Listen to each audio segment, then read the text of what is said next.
So welcome to Shukla study point. आप सभी का स्वागत है आपके अपने YouTube channel Shukla study point में। मैं शिवम शुक्ला आप सभी दोस्तों का हार्दिक स्वागत करता हूं। आज की वीडियो के माध्यम से हम लोग चर्चा करेंगे हिंदी गद्य से बनने वाले जो क्वेश्चंस जो लगातार परीक्षा में बने हैं वो किन टॉपिक से बने हैं। तो उन 10 टॉपिक को मैंने छांटा है जहां से परीक्षा में प्रश्न पिछले 2 वर्षों में खूब पूछे गए हैं। ठीक है, अब इन टॉपिक को अगर आप तैयार कर लेते हैं तो 2025 की परीक्षा में यहीं से प्रश्न आने वाले, चाहे आपकी परीक्षा ऑब्जेक्टिव हो रही है चाहे आपकी परीक्षा लिखित हो रही है।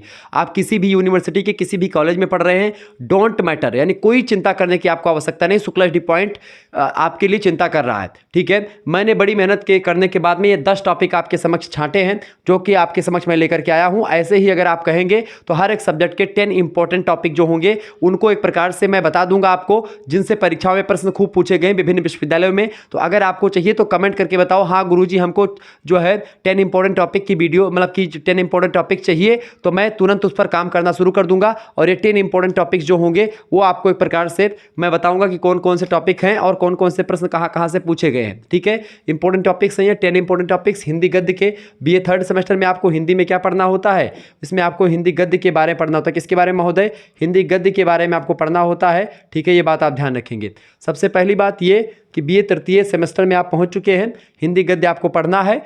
ठीक है, पहला टॉपिक आपको क्या तैयार करना है? हिंदी कहानी का उद्भव और विकास।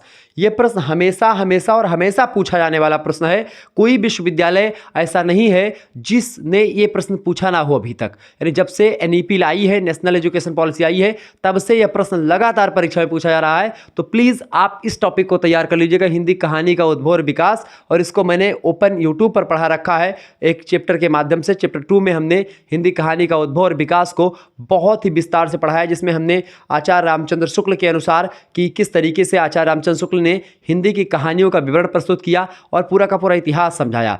कैसे एक प्रकार से प्रेमचंद को आधार बना करके हिंदी कहानी का एक प्रकार से जो विकास खंड है उसको बांटा जाता है, और कैसे एक नए शोधों के अनुसार माधवराव सप्रे की एक टोकरी भर मिट्टी को हिंदी की प्रथम कहानी स्वीकार की गई, और क्योंकि सुरेल गोस्वामी की कहानी इंदुमती को एक प्रकार से नकारा गया। ये सारी बातें मैंने उसमें समझा करके बताई है। तो इस तरीके से आप बहुत सारी चीज़ें वहाँ पर जान पाएंगे। तो आप इस टॉपिक को पढ़ लीजिएगा। दूसरा टॉपिक आपका है हिंदी की नवीन गद्य विधाएं। हिंदी की नवीन गद्य विधाओं का परिचय, आपको सामान्य परिचय समझना, जैसे कि रेखा चित्र क्या है, रिपोर्टाज क्या है, डायरी क्या है, संस्मरण क्या है। ठीक है, ऐसे ही आत्मकथा, जीवनी, ये सब आपको थोड़ा थोड़ा करके समझ लेना कि है क्या। अब अगर इन चीज़ों को आपको पढ़ना है, समझना है, तो आप हमारे द्वारा जो मॉडल पेपर बनाए गए हैं शुक्ला स्टडी पॉइंट पर, महासंग्राम रिवीजन क्लास जो मैंने बनाई है, मॉडल पेपर बनाए हैं, उसमें हमने इन सभी टॉपिक को रखा भी ऑलरेडी। ठीक है, और ये सभी टॉपिक से प्रश्न भी पूछे जाते हैं, तो उसमें आप छोटे छोटे करके इन सभी का सामान्य परिचय जान जाएंगे। सामान्य परिचय का मतलब कि क्या, रेखा चित्र किसे कहते हैं, डायरी किसे कहते हैं, संस्मरण क्या है, आत्मकथा क्या है, जीवनी क्या है, रिपोर्टाज क्या है, साक्षात्कार क्या है, यात्रा वृत्तांत क्या है। ठीक है, और इंटरव्यू क्या है, ये सब आप जब जानेंगे, ठीक है, तो एक प्रकार से क्या होगा, क्योंकि यहाँ से खूब प्रश्न आते लघु उत्तरीय में पूछे जाते हैं। ऑब्जेक्टिव परीक्षाओं में भी एक प्रकार से यहाँ से खूब प्रश्न आते हैं। क्लियर, ये बात आप ध्यान रखेंगे। जैसे कहानी का उद्भव में आप देखेंगे हिंदी कहानी, पहली कहानी हिंदी की कौन सी है, ऐसे तमाम चीज़ें आप पढ़ेंगे। ठीक है सॉरी। तो एक टॉपिक आपका ये, दूसरा टॉपिक ये है। तीसरा टॉपिक आपको क्या पढ़ना है भैया? तीसरा टॉपिक आपका झांसी की रानी एक उपन्यास है। ठीक है, इस उपन्यास वृंदावन लाल वर्मा के द्वारा लिखा गया है। इसकी समीक्षा आपको देखनी। समीक्षा एक प्रकार से क्या होती है, समीक्षा कैसे निकाली जाती है? जैसे हिंदी उपन्यास की अगर बात की तो उपन्यास के 6 एक प्रकार से तत्व होते हैं। कौन कौन से? एक होता है कथानक, दूसरा होता है क्या, पहला होता है कथानक, दूसरा होता है उसमें जो पात्र और चरित्र चित्रण होते हैं वो, तीसरा होता है जो उन पात्रों के द्वारा डायलॉग डिलीवरी होती, डायलॉग बोला जाता है, यानी कि संवाद शैली, या जिसको आप बोलते हैं कथोपकथन।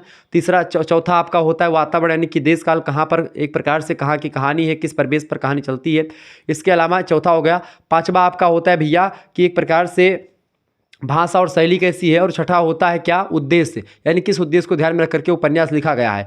इन्हीं 6 तत्वों को आधार बना करके किसी भी उपन्यास की समीक्षा या एक प्रकार से उसकी आलोचना वगैरह की जाती है। ठीक है, तो इन सभी 6 तत्वों को एक प्रकार से आधार बना करके आपको करना है झांसी की रानी उपन्यास की समीक्षा।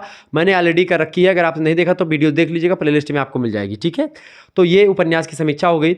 इसके अलावा झांसी की रानी उपन्यास पूरा पढ़ लीजिएगा। इसके अलावा मतलब ना पूरा पढ़ पाए तो आप समीक्षा तो जरूर पढ़ ले, कथानक पढ़ ले, कहानी पढ़ ले, पूरा जान जाए क्या है, मैंने वीडियो बना रखी, देख लीजिएगा। तीसरी कसम या पाजेब, तीसरी कसम उर्फ मारे गुलफाम कहानी फणीश्वरनाथ रेणु, बड़ी फेमस कहानी है। पाजेब कहानी जयंत कुमार की। ठीक है, ये बड़ी फेमस कहानी है। पाजेब कहानी के लेखक कौन है बताएं? पाजेब कहानी के लेखक कौन है? बिल्कुल जयेंद्र कुमार पाजेब कहानी के लेखक हैं। और अगली जो ये कहानी क्या नाम है, तीसरी कसम फणीश्वरनाथ रेणु। पिता कहानी है ज्ञान रंजन की, वहाँ से भी प्रश्न आते हैं। पर्दा यशपाल की, वहाँ से भी आते हैं। बट तीसरी कसम और पाजेब कहानी से खूब प्रश्न पूछे गए, हमेशा पूछे गए। तो इन दोनों कहानियों की आपको समीक्षा पढ़ लेनी है, और दोनों कहानियों की समीक्षा ऑलरेडी मैं करवा चुका हूँ। यूट्यूब पर आप वीडियो देख लीजिएगा, दोनों कहानियों की समीक्षा करवा चुका हूँ। उनकी PDF भी अवेलेबल है। अच्छा, PDF कैसे प्राप्त करनी है, इसको लेकर के एक प्रकार से आपको थोड़ा बहुत जानकारी मैं दे दूँ। जब भी आपको PDF की ज़रूरत हो, या एक प्रकार से कोर्स ज्वाइन करना आपको, मान लेते हैं आप हिंदी 3rd सेमेस्टर के व्हाट्सएप ग्रुप में जुड़ना चाहते हैं, या सभी सब्जेक्ट की PDF प्राप्त करना चाहते हैं, या एक सभी सब्जेक्ट के कोर्स में ज्वाइन होना चाहते हैं, क्योंकि कोर्स लॉन्च किया गया है सभी सब्जेक्ट का, आपको SMS करना है 91 61 93 60 62 पर। ये मेरा व्हाट्सअप नंबर है। इस पर आपको क्या करना है भैया, इस पर आपको SMS करना है, और SMS क्या करना है, अपना नाम, ठीक है, अपनी यूनिवर्सिटी का नाम, और आपका क्या क्या सब्जेक्ट है, अपने सब्जेक्ट के नाम लिख देने हैं, ठीक है। आप देखें किसी विश्वविद्यालय से, आप महात्मा गांधी काशी विद्यापीठ से हैं, आप सिद्धार्थ यूनिवर्सिटी कपिलवस्तु से हैं, आप DDU यानी दीनदयाल उपाध्याय गोरखपुर विश्वविद्यालय से हैं, आप डॉक्टर राम मनोहर लोहिया अवध विश्वविद्यालय से हैं, आप जो है CCSU से हैं, चौधरी चरण सिंह मेरठ विश्वविद्यालय से हैं, या आप एक प्रकार से वीर बहादुर सिंह पूर्वांचल विश्वविद्यालय से हैं, या फिर आप डॉक्टर भीमराव अम्बेडकर आगरा यूनिवर्सिटी से हैं, या फिर आप MJPRU से हैं, ठीक है, या फिर आप एक प्रकार से जो है MSU से यानी कि मां शाकुंभरी यूनिवर्सिटी से हैं, या फिर एक प्रकार से आप रोहिलखंड यूनिवर्सिटी से हैं, या BU झांसी से हैं, ठीक है, या मां शाकुंभरी से हैं, या किसी विश्वविद्यालय से आप पढ़ रहे हैं, ठीक है, महाराजा सुहेलदेव से हैं, ठीक है, या राजा महेंद्र प्रताप सिंह स्टेट यूनिवर्सिटी से हैं, ऐसे कि जितने भी विश्वविद्यालय आप सुन पा रहे होंगे, जो मैं भूल रहा हूं, उन सभी के सिलेबस लगभग सेम ही हैं। तो उन सभी को एक प्रकार से इसमें चीज़ें पढ़ाई जाएंगी, तो आप सभी लोग एक प्रकार से ज्वाइन हो जाएं। और ऐसा नहीं कि एक सब्जेक्ट के बारे में बता रहा हूं। देखें, पहले हिंदी का लॉन्च किया गया था, लेकिन आप दिवाली में अगर आए हैं, ठीक है, जो कि दीपावली त्यौहार है, तो इस पर क्या कर दिया गया, सभी के लिए मात्र 100 रुपीज़ में सारे सब्जेक्ट की व्यवस्था कर दी गई। सभी सब्जेक्ट की आपको PDF मिलेगी। आपको एक प्रकार से एक स्कैनर सेंड किया जाएगा इस नंबर पर। जैसे ही आप SMS करेंगे, आपको 100 रुपीज़ सेंड कर देने होंगे इसी पर। अगर आप नहीं चलाते गूगल पे, फ़ोन पे या कुछ भी, तो आप हमारे एक प्रकार से क्या कर सकते हो, आप किसी दुकान से जा करके, या एक प्रकार से आप कहीं और जा करके किसी दूसरे से भी करवा सकते हैं। स्क्रीनशॉट सेंड कर दीजिएगा, उसके बाद में आपको ऐड कर दिया जाएगा। वहाँ पर आपको PDF प्राप्त मिलेगी सभी की, किसकी, सभी सब्जेक्ट की। और ये जो टॉपिक्स मैं 10 टॉपिक्स बता रहा हूँ, इन 10 टॉपिक्स की भी वीडियोस आपको वहाँ पर मिलती रहेगी।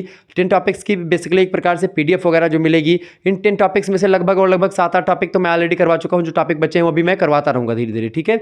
परीक्षा तक आपके सारी चीज़ें क्लियर करने का प्रयास रहेगा। तो सभी सब्जेक्ट के मिल जाएंगे आपके, 3 मेजर सब्जेक्ट, 1 माइनर सब्जेक्ट, एक आपका को करिकुलर सब्जेक्ट। को करिकुलर में आपको human values and environmental studies पढ़ना है, तो उसकी भी एक प्रकार से तैयारी हो जाएगी, जिसमें आपको 100 ऑब्जेक्टिव क्वेश्चंस को पूछे जाते हैं। तो उनकी भी मतलब कि आपको जो है क्वेश्चन पेपर की PDF नोट्स, मॉडल पेपर की PDF नोट्स, सब कुछ आपको मिलेगी human values and environmental studies की। और बाकी Hindi, political science, history, geography, ठीक है, संस्कृत और अंग्रेजी, तमाम प्रकार के सब्जेक्ट की आपको यहाँ पर तैयारी मिल जाएगी। तो आप फटाफट से ज्वाइन कर लीजिएगा। समय आपके पास बहुत ज़्यादा नहीं बचा हुआ है, तो जल्दी से ज्वाइन करेंगे, ताकि PDF के माध्यम से जब आप चीज़ों को पढ़ेंगे, जानेंगे, तो एक बैग मतलब आपके पास तमाम PDF मैं सेंड कर दूंगा। उनमें से आप फटाफट से एक प्रकार से उनको आप अपने पेपर की भांति उसको हल करेंगे, प्रैक्टिस सेट करेंगे। इससे क्या होगा कि आपका फायदा होगा, और आप मात्र 100 रुपये में सारे सब्जेक्ट की चीज़ों को जान पाएंगे, समझ पाएंगे, पढ़ पाएंगे, ठीक है, मात्र 100 रुपीज़ में, ठीक है। तो अगर आप नोट्स भी लेते हैं या कुछ भी लेंगे, तो लगभग आपका एक नोट्स लगभग आपका जो है 60 से लेकर के 100 रुपये के बीच में एक नोट्स आता है, एक नोट्स आता है एक सब्जेक्ट का, ठीक है। और अगर आपको 100 रुपये में आपके 4-5 सब्जेक्ट की तैयारी, 4-5 सब्जेक्ट की एक प्रकार से नोट्स आपको मात्र 100 रुपीज़ में दिए जा रहे हैं, तो अगर आप 60 रुपये का है एक, और लगभग 5 खरीदेंगे, तो 6-5 30, 300 रुपये का आपका हो जाएगा। और आप मात्र 100 रुपीज़ में वीडियो लेक्चर भी पाएंगे, और आप हमसे जुड़ पाएंगे, डायरेक्टली हमारे व्हाट्सएप ग्रुप से जुड़ेंगे, और आपका फ़ायदा ही फ़ायदा होगा। तो फटाफट से आप जुड़ जाइएगा, ठीक है। चलें, इसको थोड़ा सा और क्लियर करते हैं और चीज़ों को आपको बताने का प्रयास करते हैं, ठीक है। चले, अगला टॉपिक आपका क्या है भैया, अगला टॉपिक 5वां टॉपिक हमको क्या पढ़ना है, ध्रुव स्वामिनी जो नाटक है, ध्रुव स्वामिनी नाटक जो कि जयशंकर प्रसाद का है, इसके एक प्रकार के बारे में आपको पढ़ना है। बेसिकली ध्रुव स्वामिनी का जो चरित्र चित्रण है, ये भी प्रश्न में पूछा गया, तो इसको आपको तैयार कर लेना है। इसके बाद में आपको क्या पढ़ना है, अगला टॉपिक आपका है लक्ष्मी का स्वागत, एक एकांकी है, लक्ष्मी का स्वागत एकांकी है। इस एकांकी की एक प्रकार से आपको व्याख्या, मतलब एकांकी की समीक्षा आपको करनी है। खास करके लक्ष्मी का स्वागत एकांकी जो है, ये उपेंद्र नाथ अस्क की है, और एक दीपदान एकांकी डॉक्टर राम कुमार वर्मा की। वैसे तो दोनों से प्रश्न आते हैं, लेकिन आप यहाँ से पढ़ लीजिए, लक्ष्मी के स्वागत से कई प्रश्न पूछा गया परीक्षा में, तो ध्यान रखिएगा। इसके अलावा भोलाराम का जीव एक व्यंग है। भोलाराम का जीव लिखा है हरिशंकर परसाई ने, जो कि हिंदी के बड़े व्यंग्यकार हैं। तो इनकी इस कहानी की समीक्षा आपको करनी, भोलाराम के जीव की व्यंग की समीक्षा करनी है। ये समीक्षा मैं ऑलरेडी कर चुका हूँ, ठीक है। तो आपको मैं इसकी पीडीएफ भी आपको वहाँ पर मिलेगी, ठीक है। इसके अलावा लक्ष्मी का स्वागत की भी एक प्रकार से मैं बता चुका हूँ, तो ये भी टॉपिक करवा चुका हूँ। ध्रुव स्वामिनी का मैंने करवाया था 2024 में, लेकिन फिर से करवा दूंगा, ठीक है। इसके अलावा आत्मकथा और जीवनी, इन्हीं टॉपिक को आपको तैयार करना है। बाकी आपको कुछ और पढ़ने की जरूरत नहीं पड़ेगी। आत्मकथा और जीवनी में क्या डिफरेंसेस है, आत्मकथा किसे कहते हैं, जीवनी किसे कहते हैं, ठीक है। या रेखा चित्र और संस्मरण में क्या अंतर है, और इन दोनों के परिभाषा अलग अलग आपको पढ़ लेनी है। यहीं से क्वेश्चंस आपकी परीक्षा में आएंगे, ठीक है। इसके अलावा 10वां टॉपिक आपका है एक लेखक की डायरी। किसकी रचना है, मुक्तिबोध की रचना है, गजानन माधव मुक्तिबोध, ठीक है। इनकी रचना है, मुक्तिबोध की रचना है, तो इसके बारे में पढ़ लीजिए। ये डायरी विधा की रचना है, दैनंदिनी इसको आप कहते हैं। तो इस तरीके से यहाँ तक अगर इतना आप हिंदी गद्य में तैयार कर लेते हैं, तो आप जानिए कि आप एक प्रकार से बड़े आराम से पास हो जाओगे, और नंबर भी आपका ठीक ठाक आएगा, इसमें कोई दो राय नहीं है। तो मात्र अगर 10 टॉपिक अभी तक आपने कुछ नहीं पढ़ा है, तो आप मात्र इन 10 टॉपिक को पढ़ लीजिएगा, आपका सारा सिलेबस कवर हो जाएगा और सारी चीज़ें क्लियर हो जाएंगी। पिछले 2-3 वर्षों में जहाँ से प्रश्न पूछे गए हैं, उन सभी टॉपिक को मैंने ला करके आपके समक्ष रख दिया। वैसे और 2-3-4 टॉपिक छूट रहे हैं, बट यहाँ तक अगर आप पढ़ लेंगे तो आपको कहीं से और पढ़ने की जरूरत नहीं पड़ेगी। धन्यवाद, मिलते हैं फिर नेक्स्ट वीडियो में। तब तक के लिए जय हिंद, जय भारत। आप सभी का बहुत बहुत धन्यवाद। और हाँ, एक बात ध्यान रखेंगे, अगर आपको कोर्स लेना है तो फटाफट से एसएमएस कर दीजिएगा, ठीक है। कोर्स के लिए आपको एसएमएस किस पे करना है, इस नंबर पर 9161936062 पर। साथ ही साथ आपको एक बात और मैं बताने का प्रयास कर रहा हूँ कि आप लोग अब की दिवाली पर अपनी एक एक बुराई को छोड़ेंगे और एक एक अच्छाई को पकड़ेंगे। और अच्छाई एक प्रकार से बेसिकली यही कि आप हमसे जुड़ें, ये इससे बेहतर आपके लिए कुछ नहीं होगा। क्योंकि आप पहली बार अगर हमसे जुड़ रहे हैं, तो दीपावली जैसा अवसर आपको और दोबारा नहीं मिलेगा। फटाफट से आप जुड़ जाइए, और आपका एक प्रकार से बेहतर चीज़ें आपको मिलेंगी वहाँ पर, और आगे चल करके आपको बहुत ही प्रॉफिट होगा, बहुत ही आगे तक आप जाएंगे, ठीक है। तो फटाफट से आप ज्वाइन कर लें। साथ ही साथ अगर आपको ऐसी इन्फॉर्मेटिव वीडियो या ऐसे ही और इंपॉर्टेंट टॉपिक हर एक सब्जेक्ट की चाहिए, तो आप कमेंट करके बताओ कि हाँ गुरुजी, हमको और टॉपिक पर भी वीडियो चाहिए जो है, तो मैं आपके लिए वीडियोज़ प्रोवाइड करवा दूंगा, वीडियोज़ बना दूंगा ऐसे 10 इंपॉर्टेंट टॉपिक्स की, हर एक सब्जेक्ट की, ठीक है। धन्यवाद, जय हिंद, जय भारत।